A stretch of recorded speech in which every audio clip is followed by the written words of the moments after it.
Hello, students of class 11th. This is Karishma Pagani, your English teacher, and we have already started our English book that is Hornbill, and we are doing today our first chapter. We are studying our first chapter today. The name of the chapter is The Portrait of a Lady, and it is written by Khushwant Singh.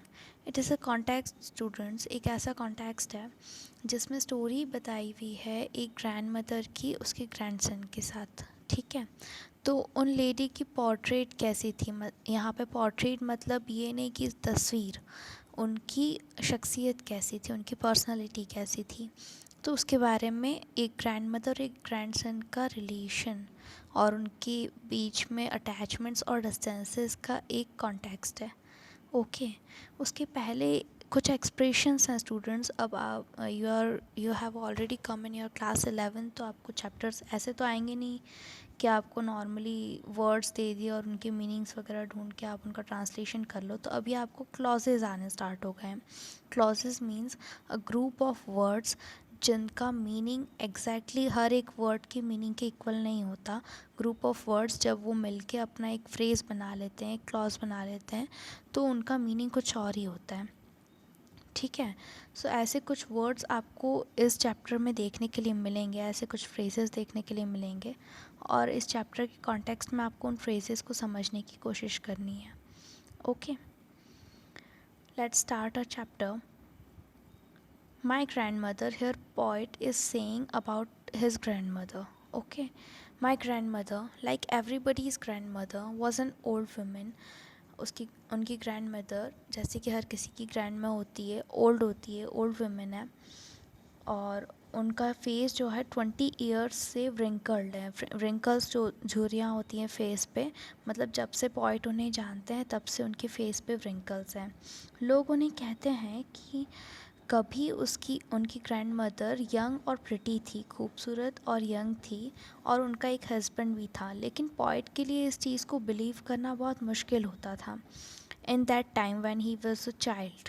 Okay, तो जब लोग उनको कहते थे कि आपकी grand mother young और pretty थी और उनका एक हस्बैंड भी था, तो उनके लिए बिलीव करना थोड़ा सा हार्ड होता था. उनके ग्रैंडफादर की जो पोर्ट्रेट थी, तस्वीर थी, वो ड्राइंग रूम में मैंटल पीस के ऊपर लगी हुई थी. मैंटल पीस के ऊपर मतलब कि एक वॉल के ऊपर एक पोर्ट्रेट टंगी हुई थी, और उस पोर्ट्रेट में उन्होंने एक बिग टर्बन पहनी हुई थी और लूज़ फिटिंग के क्लॉथ्स पहने हुए थे. उनकी जो बियर्ड्स थी, बियर्ड्स मतलब कि क्या होता है, बियर्ड्स मतलब होता है दाढ़ी. उनकी जो दाढ़ी थी वो उनकी चेस्ट को कवर करती थी, और वो ऑलमोस्ट 100 ईयर्स ओल्ड के लगते थे उस पोर्ट्रेट में. He did not look at the sort of a person who would have a wife or children. उनकी पोर्ट्रेट को देख के पोइट को ऐसा कभी नहीं लगता था कि इनकी कोई वाइफ या उनके बच्चे भी होंगे. उनको ऐसा लगता था कि उनके ग्रैंडफादर के सिर्फ बहुत सारे ग्रैंड चिल्ड्रन होंगे. He looked as if he could only have lots and lots of grandchildren. So ये सब जो चीज़ें कही गई है कि उनके लिए बिलीव करना हार्ड था कि उनकी ग्रैंड माँ कभी यंग और प्रिटी थी, उनका एक हस्बैंड भी था, ये एक चाइल्ड के पॉइंट ऑफ व्यू से कही गई है. जैसे बच्चे को अगर हम बोलते हैं तो उनके लिए ये बिलीव करना थोड़ा सा हार्ड होता है. ठीक है, सो ये उस कॉन्टेक्स्ट में कही गई हैं बातें. As for my grandmother, being young and pretty, the thought was almost revolting. मतलब कि उस एज में उनकी ग्रैंड मदर के लिए ये सोचना कि वो कभी यंग थी और प्रिटी थी, खूबसूरत थी, ये थॉट उनके लिए मतलब अपोजिट था. मतलब कि कभी वो सोच ही नहीं सकते थे ऐसा कि ऐसा कभी हो सकता है. एग्री करना उनके लिए मुश्किल था. तो the thought was almost revolting मतलब कि क्या होता है कि ये एग्री करना मुश्किल था. She often told us of the games she used to play as a child. Grandmother उनको गेम्स के बारे में बताती थी जो ग्रैंडमदर खुद जब वो चाइल्ड थी तब खेला करती थी. That seemed quite absurd and undignified on her part, and we treated it like the fables of the prophets she used to tell us. मतलब कि इस टाइप की बातें उन पे बहुत अनडिग्निफाइड लगती थी कि कैसे वो गेम्स खेलती थी, छोटे बच्ची थी तब, और जो ग्रैंडसन था उनका, मतलब कि पोइट खुद, वो कैसे ट्रीट करते थे कि वो जो बातें कहती है वो कहानियों की झूठी बातें हैं, मन से मनगढ़ंत बातें हैं। फैबल्स मतलब कि झूठी, और प्रॉफिट्स मतलब कि मनगढ़ंत कहानियाँ। तो उनको ऐसा लगता था कि मनगढ़ंत कहानियाँ बता रही हैं, ठीक है। She had always been short and fat and slightly bent. वो क्या कैसी थी दिखने में, मतलब उनकी पर्सनैलिटी, वो शॉर्ट थी, थोड़ी सी फैट थी और स्लाइटली बेंट थी। जब ग्रैंड मदर्स वगैरह जिनकी एज ज़्यादा हो जाती है तो वो थोड़ी से बेंट हो जाते हैं, ठीक है। Her face was criss cross of wrinkles and running from everywhere to everywhere. उनके फेस पे बहुत सारे रिंकल्स थे जो कहीं पे ख़त्म ही नहीं होते थे, कहीं से भी शुरू होते थे, और मतलब हर जगह उनके फेस पे रिंकल्स थे। No, we were certain she had always been as we had known her. मतलब उनके लिए मानना मुश्किल था कि कभी वो यंग भी रही होंगी, और मतलब जब से वो उन्हें जानते थे तब से वो ऐसी ही थी जैसे उन्होंने पोर्ट्रे किया है इसमें। ओल्ड, सो टेरिबली ओल्ड, मतलब कि बहुत ज़्यादा old. She could not have grown older, मतलब कि इतने सालों में वो उससे ज़्यादा ओल्डर नहीं हुई थी, और वो 20 ईयर्स से उनकी एज जो थी वो सेम ही थी, उनको ऐसा लग रहा था पॉइंट को। She could never have been pretty. ये सेंटेंस स्टूडेंट्स आपको इसको अच्छे से समझना है। She could never have been pretty but she was always beautiful. वो खूबसूरत नहीं थी लेकिन वो बहुत सुंदर थी।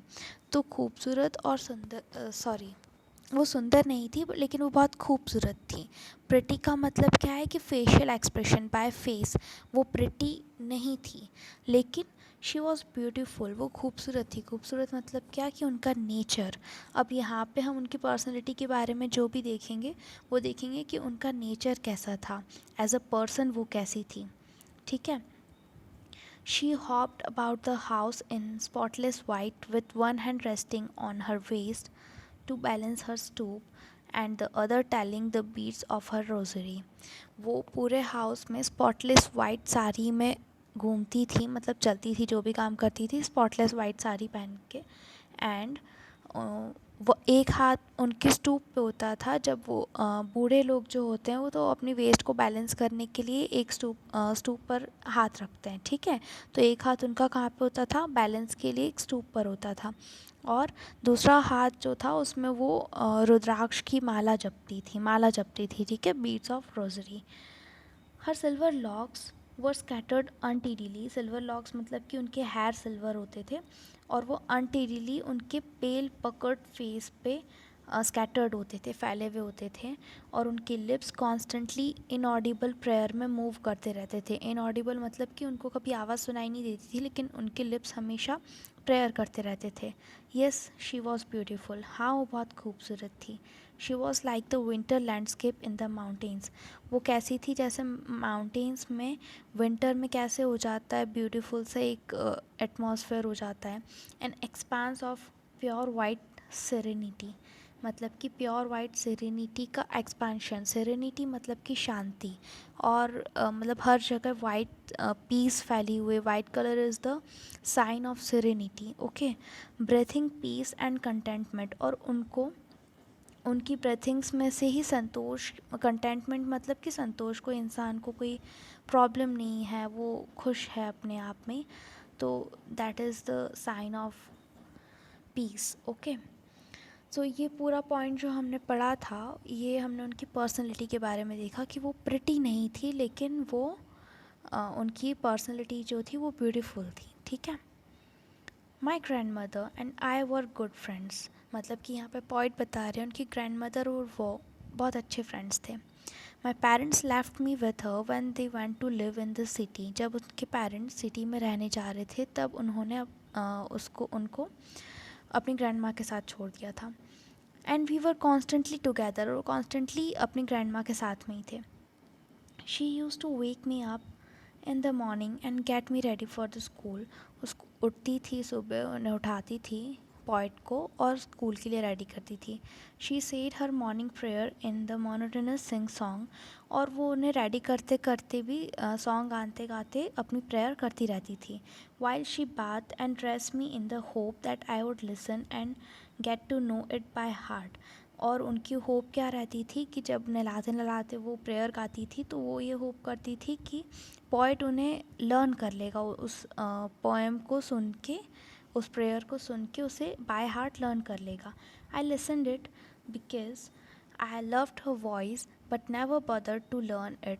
मैं उन्हें सुनता था क्योंकि मुझे उनकी वॉइस बहुत अच्छी लगती थी और मैंने कभी उस प्रेयर को लर्न करने के बारे में कभी नहीं सोचा या कभी इसके बारे में जाना नहीं. Then she would fetch my wooden slate. और उसके बाद में वो क्या करती थी, नहलाने के बाद में वो स्लेट लेती थी जो उन्होंने ऑलरेडी वॉश करके रखी हुई होती थी, and plastered with yellow chalk. एक अर्थन इंक पॉट होता था जिसमें रेड कलर की इंक होती थी, और उस सबको एक बंडल में टाई करके पोएट को दे देती थी.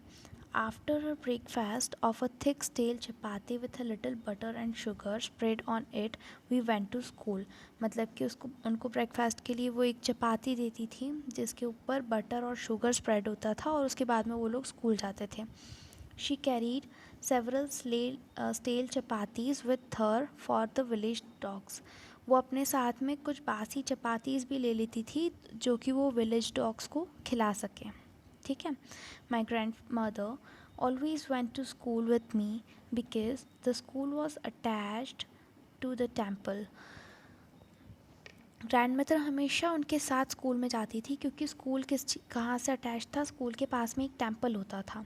तो the प्रिएस्ट taught us the alphabet and the morning prayer. जो पंडित होता था वहाँ का, वो ही उनको अल्फ़ाबेट सिखाता था और मॉर्निंग प्रेयर भी सिखाता था. while the children sat in rows on either side of the veranda singing the alphabet. जब चिल्ड्रन अल्फ़ाबेट्स गाते थे और प्रेयर्स को गाते थे, प्रेयर इन अ कोरस मतलब कि उसको प्रेयर को गाना, तो प्रेयर को गाते थे, तब ग्रैंड मदर क्या करती थी, my grandmother sat inside reading the scriptures. तो ग्रैंड मदर तब स्क्रिप्चर्स को रीड करती थी, अंदर बैठे बैठे ग्रंथों को रीड करती थी टेम्पल के अंदर. When we had both finish, जब उन दोनों का टाइम फिनिश हो जाता था, स्कूल कंप्लीट हो जाता था और उनका स्क्रिप्चर फिनिश हो जाता था, we would walk back together. उसके बाद में वो लोग साथ में घर जाते थे. This time village dogs would meet us at the temple door. इस टाइम पे विलेज डॉग्स क्या करते थे, उनको टेम्पल डोर पे मिलते थे और वो उनको फॉलो करते थे घर तक, growling and fighting with each other for the chapatis we threw to them. और किसके साथ फ़ाइट करते थे वो, चपातीस, जो ग्रैंड माँ उनके लिए स्टील चपातीस लाती थी डॉग्स के लिए, जो वैसे ही फेंकते थे, तो उनके लिए बहुत सारे डॉग्स फाइट करते थे.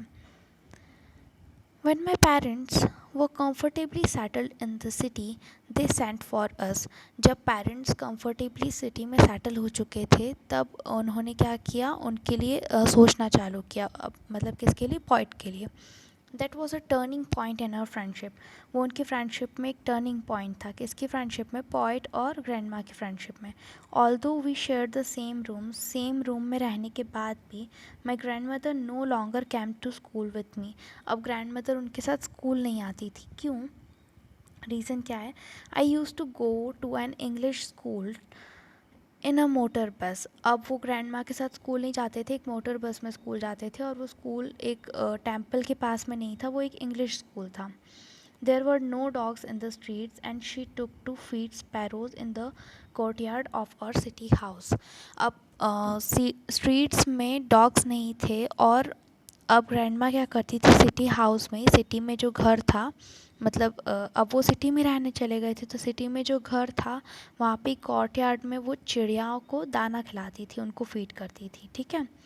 As years rolled by we saw less of each other. मतलब बहुत साल निकल गए और उस टाइम पे ग्रैंड माँ और पॉइंट के बीच में स्पेसेस बढ़ गए थे, वो एक दूसरे को बहुत कम देखते थे, मतलब कि एक दूसरे से मिलने का टाइम नहीं मिल पाता था. For some time she continued to wake me up and get me ready for the school.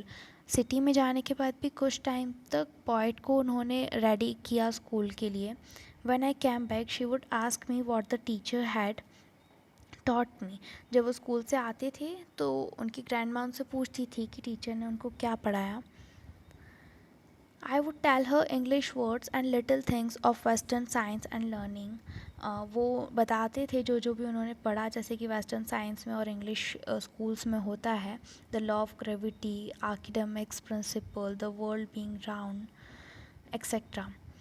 This made her unhappy, इसकी वजह से वो नाखुश हो जाती थी। क्यों? क्योंकि she could not help me with my lessons, वो उनको उनके लेसन्स में हेल्प नहीं कर पाती थी, मतलब कि पॉइंट को समझा नहीं पाती थी।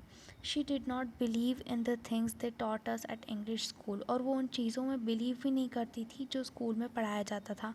उसकी वजह से वो बहुत डिस्ट्रेस्ड रहती थी। And there was no teaching. Stress किस लिए रहती थी? कि वहाँ पे गॉड के और स्क्रिप्चर्स के बारे में, ग्रंथों के बारे में टीचिंग नहीं दी जाती थी। One day I announce that we were being given music lessons. एक बार पॉइट ने अपनी ग्रैंड माँ को बताया कि उनको म्यूज़िक लेसन्स दिए जा रहे हैं स्कूल में। शी वॉज़ वेरी डिस्टर्ब, इसकी वजह से वो थोड़ी सी डिस्टर्ब हो गई थी, उनको ये अच्छा नहीं लग रहा था।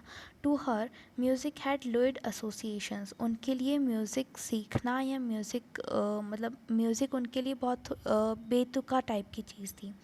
It was the monopoly of harlots and beggars, और उनको लगता था कि सिर्फ बैगर्स ही गाना गाते हैं और गाना गा के कमाते हैं। And not meant for gentle folk, मतलब जेंटल लोगों के लिए म्यूज़िक नहीं बनाए, ना उन्हें सीखना चाहिए। She said nothing but her silence mean disapproval, मतलब कि उन्होंने इसके बारे में कुछ कहा नहीं, लेकिन उनका साइलेंस ही सब कुछ कह रहा था, उनका डिसअप्रूवल कह रहा था।